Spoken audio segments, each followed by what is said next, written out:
on a track day to Spain in middle of February 2017, and decided to throw myself off the motorbike, which resulted in me now permanently being in a wheelchair. So yeah, did a proper job on myself. I broke my back in 5 places, broke 14 ribs, punctured both lungs, fractured my pelvis in 3 places, very nearly died. So yeah, quite thankful really to still be here.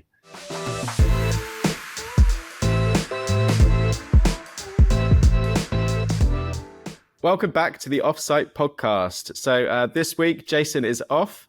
He and his wife had just had their second baby. Massive congratulations to them. I'm sure they'll be listening to this together in a few weeks' time. The second piece of great news this week is that we've got Mike back. Great to have you back on the show, mate. Thank you, mate. As I stepped in for you on parent duties, the bench is still not super deep with talent on the podcast, and so I've been welcomed back for another run. I was worried when I was off that it was got a little bit too Australian with you and Jason kicking it about, but the feedback's been pretty solid actually. So yeah, I think thank you very much. No, with Sam, you've still got the majority here 2-1, so I think the dynamics are right on UK versus Oz. Yeah. We're not losing this battle. Today, we've got a guest, and we're joined by Sam Doble. Sam is currently the planning and project controls lead for Mace Infrastructure. He started life as a construction manager at Laing O'Rourke, working on a bunch of schemes, including Heathrow T2, Pembury Hospital, and Ascot Racecourse. A really impressive CV, especially when you realise he's done all of that from graduate in less than 15 years. So, Mike, I think it makes us look like underachievers. Sam, welcome to the show. How are you, mate? Thanks, guys. Yeah, good, thanks. Albeit a bit hot, but yeah, pretty good. Yeah, pleasure to be here. Thanks it's a bit sticky this week. Yeah, the tough thing's the headphones, right? Your ears start to get sweatier, then it starts to sound a bit funny, but yeah, it's fine. Impressive trajectory on the CV. I've got to ask the question, starting as a construction manager as a graduate, that must be quite tough calling shots to guys on site when you're sort of a fresh-faced 20-year-old or whatever age you were when you left uni. What was that like? Yeah, blimey, I'm trying to think what age I would have been now. So, 22, 23, probably, counting on to my first... No, I was younger than that, my first construction site, because that was Ascot Racecourse while I was still at uni, doing a sandwich course. Yeah, it was a sort of nice bit of experience, then back at uni, and then was keen to get into work. So it was a sponsored course as well. That's why I ended up with Laing O'Rourke. I was sponsored by Laing O'Rourke to go to uni. So they handed me some beer money that was meant to use for books and things, but mostly beer. And walked straight into a job 4 days after graduating with them and started on a high security, high spec MOD facility down in Crawley. So that was really cool. It was great to be on site. And I think definitely that is the biggest thing. You know, you're coming in fresh from university and you've got to gain the respect of people. And I think people do listen to you, but you have to gain that trust and respect, and they have to see that you're not just being a complete idiot. You're there to try and help them do their job. And yeah, it's just about personalities, isn't it? You see all sorts of personalities on sites. You see the old school shouting and screaming and bawling type people, and then you get those that are much more amenable and are there to sort of help guys. So I definitely fall under that much more amenable category, I'd say. So yeah, after that, moved on to Pembury Hospital at Tunbridge Wells. Again, similar sort of role, but I'd progressed on, and I'd actually completed the job. I was pretty much the last person there on that last job, so I got to hand it all over with the client. So lots of nice learning from that. Moved on to Pembury Hospital, managed 2 of the floor levels there, and there was sort of like 4 prongs or wings of this hospital. So I had 2 levels that I was looking after. That was quite an eye-opening job. One of the old PFI hospitals, so the program was kind of easy to achieve. There was lots of money made in it by Laing O'Rourke, from what I understand, and I think it was probably one of the last PFI schemes before they all sort of dropped off the radar and stopped being funded and all that. So that was a good job. Really enjoyed that one. And from there, I kind of fancied, after quite a long commute, because I live over in Surrey, quite a lot of commuting to Crawley, and then Tunbridge Wells was even further. So decided I wanted to get a bit closer to home. So we just picked up at that point the Terminal 2A redevelopment as part of HETCO, the Heathrow East Terminal Consortium, which was a joint venture between Laing O'Rourke and Ferrovial. Went onto that job, and I was there for 3 and a bit years, and I did multiple roles through there. Started off, it was literally a mud pit in the ground. So I started off actually in the procurement team, sort of seconded into them, helping write scopes and packages and start procuring and buying the packages along with the procurement team. So again, good learning there. And then I managed, things started to fall into place a bit, really. I was was sort of number 2 manager on the departures level at the start of it when the fit out started. And I think something happened. I think one of the managers left. So the senior manager that was the sort of construction manager at the time, I was a section manager for Langeroog. He moved down to one of the other floors, and the departures level was then left with me for a while. And I thought, well, this is a good opportunity. So I just kind of got my head down and drove and had a chat with the project director there and said, look, just give me a chance. I can run this. You don't, because it was all this, we've got to, recruit someone, bring someone else in. I said, no, give me a chance on it. Come out on site. I'll walk you around once a week. You can tell me what you think doing well and not doing so well. And yeah, kind of fell into place then, really. So, but no, that was kind of the making of me there, I think. And then I pushed and said, right, can I have a promotion? And I ended up getting promoted up to construction manager.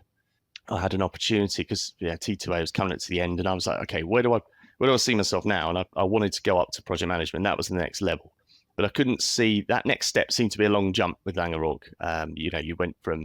You went up to project leader essentially, and that to me that was a big step. And they were keen on progressing people, and if you were good enough, you were old enough. And I really liked Langeroog's attitude on that, in fact, which I still think is the mantra today. But it just seemed a big jump. So I had a friend working for Mace at the time, and he said, why don't you come over here? It's a better setup. I think you've got more opportunity. The company's growing. It's going well. So send us your CV. So I did, and then kind of went from there. I ended up getting a good offer to go over to Mace and joined Mace in 2014. So yeah, I've been there just over 10 years now. Joined them, worked on a project. It was for Sky. It was in Sky TV, Sky B, their headquarters in Osterley. That was quite an interesting one, actually. The biggest sort of learning curve on that job was we had to pile for an energy centre. And in doing so, some of the piles were within 3 meters of the main fibre optic network that comes out of the Sky headquarters and feeds kind of the world. Right, and okay. That's high risk. It was high risk. And just to give you an idea, those cables were responsible for getting on for £50 million a day in revenue for Sky. So it pretty much would have wiped out the Mace business had we decided to pop a piling rig through one of those. So yeah, anyway, digressing on that job. So yeah, carried on with that one, saw that one right through to the end. I managed the fit out on level 0 and level 1. Is it levels? No, sorry, level 1, level 2, get it wrong. There's 2 of the office levels. And that was a 4,000 people office block with sort of canteen facilities down on the ground floor and essentially big open plan office So space. At this point, if we go all the way back to your early days at Langeroog, you've kind of done your construction management, you spent time in logistics, you spent time in procurement, you're talking about high risk activities here, fit out building, and effectively civils. So was it the combination of all that plus you pushing for promotion that you think was part of the reason why you have driven up that tree pretty quickly? Because it's kind of a combination of well-rounded experience, and if you don't ask, you don't get, and you're obviously just asking and pushing for things that you need on the way. Yeah, definitely don't ask, you don't get, I think. But also the one thing I found, and it was the same at Langeroog and it's the same at Mace, that the reward and recognition tends to follow the role you're doing. So unless you're taking on those challenging roles or taking on more responsibility, you don't tend to get anywhere. I mean, sometimes you will, but ultimately I think it's about taking on that big challenge and looking to the next challenge and being seen as, this person's quite keen, they were eager to progress, let's give them a different role, or let's let them take this on. And I'd always manage other things on the side as well. When I joined Mace, Langeroog, I was an IIF trainer, so incident and injury-free trainer. So that was their sort of safety campaign. So I would train the workforce in that. So you'd be presenting to the workforce, probably the hardest audience you can imagine, because no one wants to sit in a safety training course for 3 hours and answer questions. So quite good training, actually. I was always keen to do something else on the side. I think that always helped. And yeah, so following on from Sky, I then decided I fancied going back to the airport. So I had an opportunity to move back to the aviation sector at the time. So I rejoined back there in 2016 and managed to get over there as a project manager. So I had my own job. It was a £5 million job to take from design. It was a full can store over at Terminal 5. So the cans are those, you've probably seen big drag. Was that your first move into project manager there? Yeah. So suddenly I'm then responsible for the whole job. I've got to manage the design, manage the designers, manage the client, stakeholders, all those interfaces. So that was good. That was a nice experience, but on a small manageable job as well. And already I was like, I want something bigger. yeah, started managing that job, and it was just about to go on site in. I'd gone away on I was mad on my motorcycling. Went away on a biking trip on a track day to Spain in middle of February 2017, and decided to throw myself off the motorbike, which resulted in me now permanently being in a wheelchair. Yeah, that was a bit of a fail. I was meant to come back that next week and actually start running that job, so it was going on to site. So yeah, did a proper job on myself. I broke my back in 5 places, broke 14 ribs, punctured both lungs, fractured my pelvis in 3 places, very nearly died. So yeah, quite thankful really to still be here. So then that, obviously, a little bit of time off work, as you can imagine. I was stuck out in Spain for a month until I was deemed fit enough to fly back. I had an operation to fuse my spine back together. So yeah, now I'm paralysed from the chest down, just to sort of give you an idea. But very capable in a wheelchair. I get around everywhere. It doesn't stop me, as you probably saw, Carlos, when we met up the other day. Yeah. And ended up with, I only wanted about 9 months off work. I was really keen to come back later in 2017, but work were sort of struggling with how to bring me back, and they'd never seen anything like this. Someone goes on long-term sick, they tend to not come back, so they were like, okay, how do we get you back in? So eventually it got me back in planning. So I'd weirdly done a little bit of planning back pre-university days. I did 3 weeks at sewage treatment works working for a planner, and hated it, in all honesty. So when they said to me, oh, come back into planning, because I was there thinking, I'll go back into project management, it'd be fine, it's all right, the airport, it's all quite accessible. They were like, no, come into planning, I think you do well in there. So I was like, oh, okay, well, let's go with it, see how we go. Just to touch on that slightly, is it the role of the project manager and the business effectively saying it'll be really difficult to do this role because of the accessibility issues? And then are they sort of suggesting planning because it's the more, like, what they feel is a more appropriate role given your circumstance? Yeah, I'd say so. And it does make sense when you look at it. I can go out on site, and the airport's really good where I work, because airports generally are pretty accessible. So even the sites themselves are pretty good to get around. So I can go out on site. But yeah, it makes more sense to do a more desk-based job, I guess. And coming in with a construction background, it does really help in planning, because of course you can put a meaningful plan together. The best planners have been there and delivered jobs for sure. Some planners are going to hate you for saying that, but I do think it's true. No, there's definitely some good truth in it, I would say. The best planners in my team, I've got a team now of 30 planners that I'm kind of directly responsible for throughout the sort of organisational tree. And then, there's other projects that are sort of indirectly reporting to me on a once a month basis with additional planners. But yeah, the best planners generally are those that have come in or have that construction background and understand construction jobs for sure. It's definitely, definitely my view as well. Super impressive to go through something like that. And as you say, after 9 months, being like, I want to come back to work. So hats off for sure. I don't think many people would be able to deal with that as well as you have. So how did you find the planning role then? So was this so May said, we'd like you to be a planner, and you just said, right, screw it, let's give it a go? Yeah, exactly. And well, I thought, I'm getting back to work. That's the key thing. For me, it was about getting back to normality. I kind of tried to just see everything as a challenge, and the next challenge was, let's get back to work.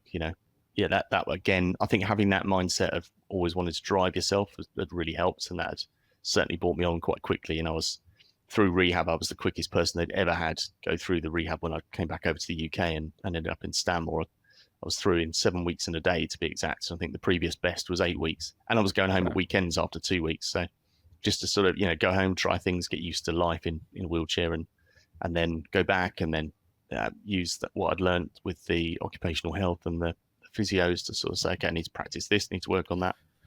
So yeah, again, all the way through, just drove myself. And I think that was the same thing with planning. It was like, right, we're back to work. Let's learn a new role. Actually, it might be all right. So while I sort of knew what I was doing on the Newby airport, I had to learn all the software and had to learn how to plan. And it wasn't like I hadn't planned before, but I was used to doing plans drawn down on an A3 plan of the site and saying, right, we're going to work there, we're going to do that. So then it was. You need a doctorate to work P6 anyway. Yeah, it is a bit tricky, but yeah. So I guess over the course of, I was lucky actually at the time. My boss, who's now retired, who was my position before, he spent a lot of time directly with me one-to-one. So I didn't go on any direct courses, but he would set me a challenge and go, right, here's how you use it, do this, and then come back to me when you've done it. So started off in that respect, picked up the software and was like, okay, let's do this now. Let's teach you this. So then I had a few buddies within the team who were sort of teaching me various things. And yeah, so that was sort of middle of 2018, came in as planning manager. I think it was I got made up to senior planner, obviously picked things up pretty quickly. I'd say within 3 months, I was pretty running absolutely on my own. I think I ended up with running 4 jobs at one time, actually was my sort of peak. And yeah, moved up to senior planning manager. Again, me pushing, going, well, can I be senior manager? I think I'm doing enough work now. And yeah, sure enough, was recognised for it. But yeah, quite quickly went up to senior planner. And then COVID came along and things kind of all changed from there. Obviously, the airport got massively hammered with what happened with the pandemic. We went from overall in Mace aviation and infrastructure and retail sectors as we were then. I think we went from about 230 odd staff down to 63. Not loads of people laid off, but a lot of people redeployed across the business. And I think they were quite lucky that the technology centre with data centres had really picked up. So people were moving across the business, but essentially it was just a core team of people. Yeah, that was quite a challenge. I think there was 20 planners or so in the team in total, and then that dropped down to just 6 of us. And it came to the end of 2020, and old boss Nigel at the time had us all on a call and said, right, I just want to let you know I'm retiring. And we were all like, oh God, blimey, what's happening? Who's taking over? And he's like, well, I don't know. It's with the senior team. And I even wrote to him afterwards and said, look, if there's anything I can help out with, I'm happy to take certain things on, because I'd helped out when he'd been on holiday he used to go over to Australia because he had family over there. So he'd leave certain things to me and I'd look after them. Just it's like a sort of trusted person. And I said, yeah, I'll help out if there's anything you need. I'll take on the dashboards, anything you want. But I don't feel. And he said to me, "Oh, how do you feel about taking over from me?" And I was like, "No, I just couldn't do it. I've only been in planning for 2.5 years, and there's some people in the team have been there sort of 20 plus years at that point." I said, "Just doesn't feel right." I said, "No, I don't think I'm the right person for the job." And he said, "No, you could do it. You could do it." And anyway, brushed it off. A couple of weeks went on. I got a phone call on the Friday afternoon saying, "Congratulations, you got my job." And I think I had the most sleepless nights over that weekend that I've ever had. I thought, no, this is just wrong. Someone's made a mistake here. So yeah, literally from December 2020, I took over as planning lead and had a team of 6 and sort of built it up from there gradually. Now, as I say, the team's grown as we came back from the pandemic. Airport opened back up, jobs came back online, won the H7 framework, which is the next 5-year spend with Heathrow. Loads of work there. The team is now 30 strong plus me. And on top of that, we've had more stuff come in. So we were just pretty much Heathrow and a tiny bit of Gatwick was our core work. We had some retail stuff that kind of came to an end and they disbanded the retail part of the business that came under us. So that disappeared. We then became infrastructure as of January this year, took on the responsibility for the HS2 projects that we've got. So Euston Station, the joint venture with Mace and Curzon Street in Birmingham. And then, so they're, major jobs, but they're under our business unit. And like I say, the planning teams there are great, but they don't report to me directly to me. They're sort of, in a small way responsible, but mostly for their reporting. It's not, if the jobs go wrong, it's not my problem, whereas it is the airport and things. So yeah, there's about another 12 planners across those projects. And then we got Manchester Airport. There's 2 jobs we've got up there as part of the consultancy business that came into the construct business and under our sector as of May this year. So yeah, we've got work. Contractors love to slice and dice and then re-slice and dice their divisions and sectors every few years. Yeah, just keep everyone guessing. No, that's it. Well, it's been a big restructure of Mace over the last sort of 6 months to a year of carving up the business into more appropriate uses. Now it's really properly split with construct and consult, and then construct is we build things, consult is consultancy, which is what Mace was obviously built on from all the years back. So they've just broken the business up and spread the risk around a little bit, which seems sensible. But it's meant our business units become huge. One of the things that you were talking about really struck a chord with me. You were talking about, I guess, that personal drive that you had, both kind of post-accident in the rehabilitation to get better. But I was picking up that kind of thread even when you were talking earlier of this, I guess, this balance of both ambition and patience. Sometimes people are really ambitious and that leads to kind of jumping around from role to role or company to company. But you sounded like you're really quite driven and ambitious, but also really patient, like all the way through. You're talking about seeing out all those projects. And so, yeah, I was just interested to hear a bit more about how you strike that balance when you do obviously want to move up or broaden the remit whilst also maintaining that patience as well.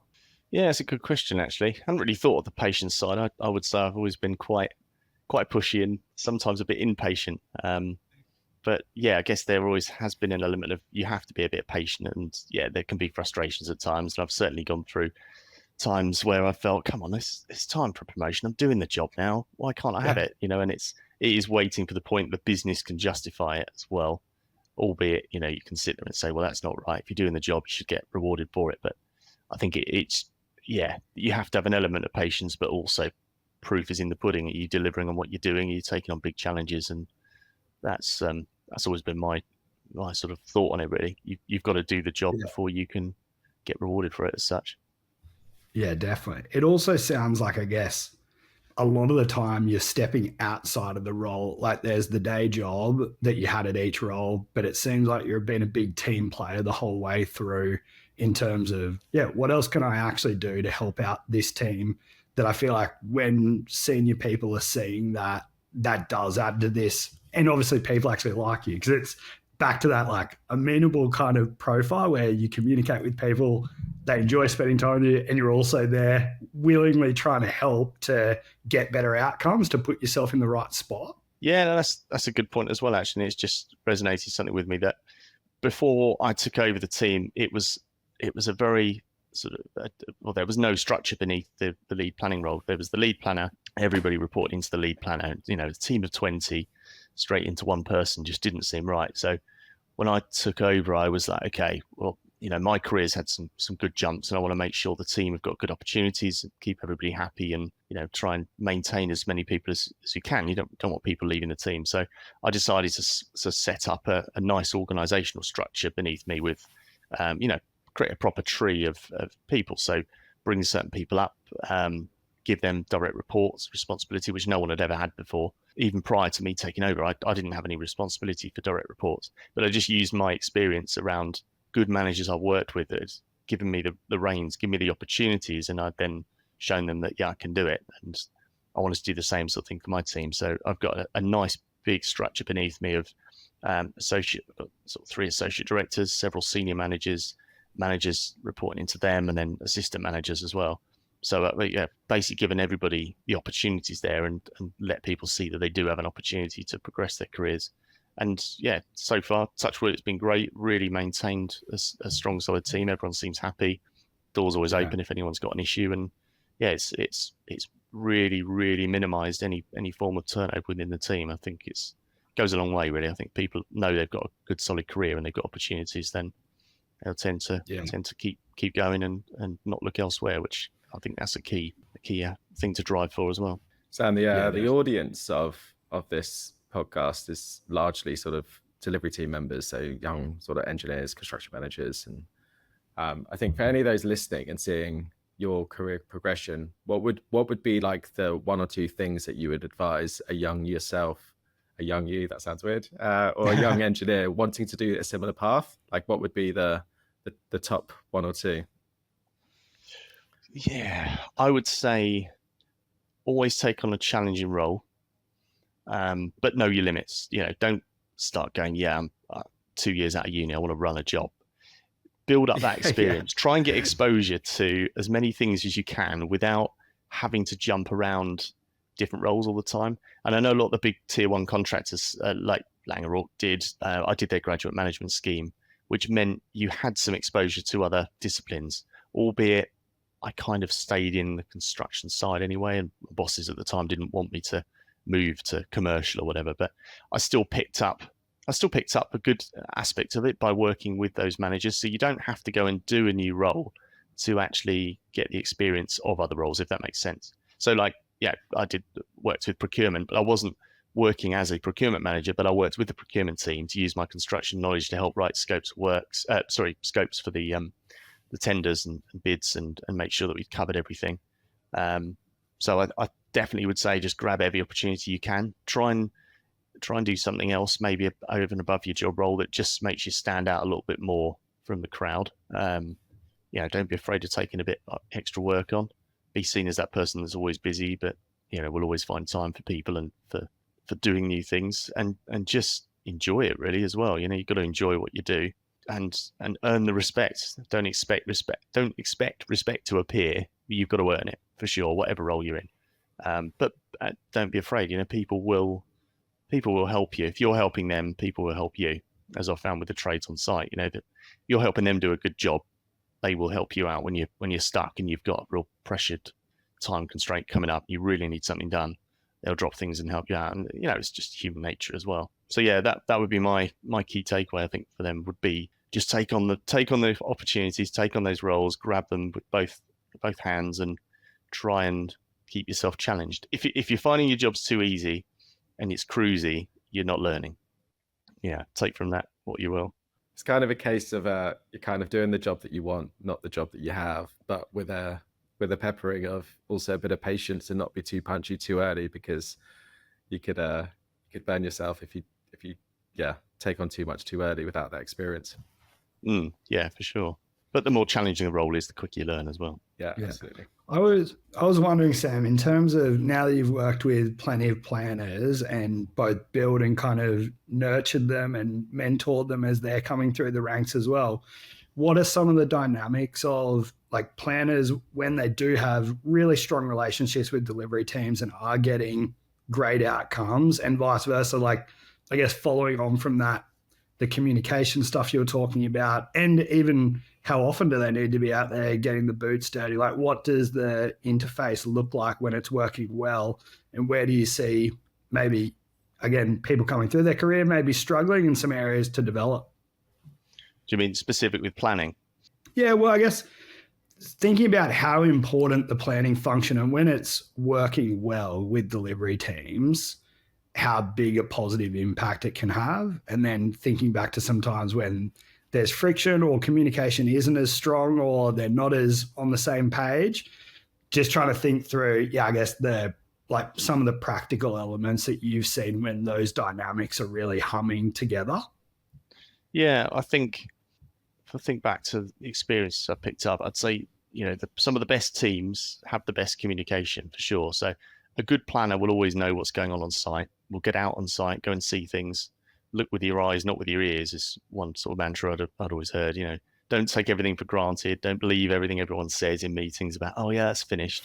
Actually go and see it and get a feel for how it's all coming together as well. I think, you can have a program, and my bugbear with programs is, you'll put a program together at the start of the job that might go on for 2 years or whatever, and people start saying, oh, I want it broken down day by day. And you think, how can you? It's just not possible. You can do it, but is it real? And my take on planning is the best way to do it. Yeah, you can have a plan, and you've got to make a plan. You've got to sort of sequence the activities right, but ultimately you develop that plan in like a rolling wave. So, look 8 weeks ahead. Can you do what's there? Does anything need to resequence? Is there any constraints? And then do like a rolling couple of week look ahead and just roll your way through the program. Develop that detail as you get nearer the time with the trades, with the supply chain. Monitor it properly, and just have a decent feel of where the job is and are there any opportunities? Can you pull some work forward? Get the volume of work done. Don't always just focus on the critical path. Like I say, the better teams, the ones that operate really well, have got good planners on them that have got a feel. They know what's going on, know what the site's doing. They get out on site. They're very integrated with the commercial team, with the project manager. And certainly the airport where we work, we're under NEC 3 and 4 contracts. So the program is the heart of the contract. You don't have a contract without a program. Whereas you can it can be a little bit different with JCT, where you develop a program, you just run through, and then it's at the back end of the job you have the big bum fight about any extensions of time. Whereas NEC is like, no, something's happened, you deal with it there, and then get the extension of time or whatever's going on, and resequence the program and carry on from there. So they're nice contracts to work under, but it does put more emphasis on the planning for sure, more focus on planning, and short-term planning is that real key aspect for sure.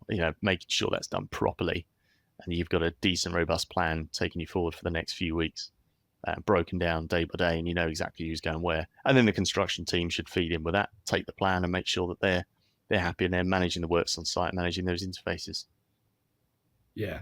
I love the bit in terms of getting out on site, actually got to see it, believe it, build plans together that people trust and buy into, and deal with the reality of what you face each day, right?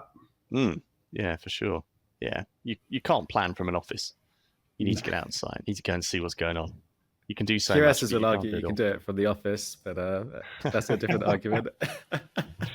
Right, I'm really conscious of time, so I think we're gonna have to call it there. But Sam, thank you very much for coming on today. That was a really interesting chat.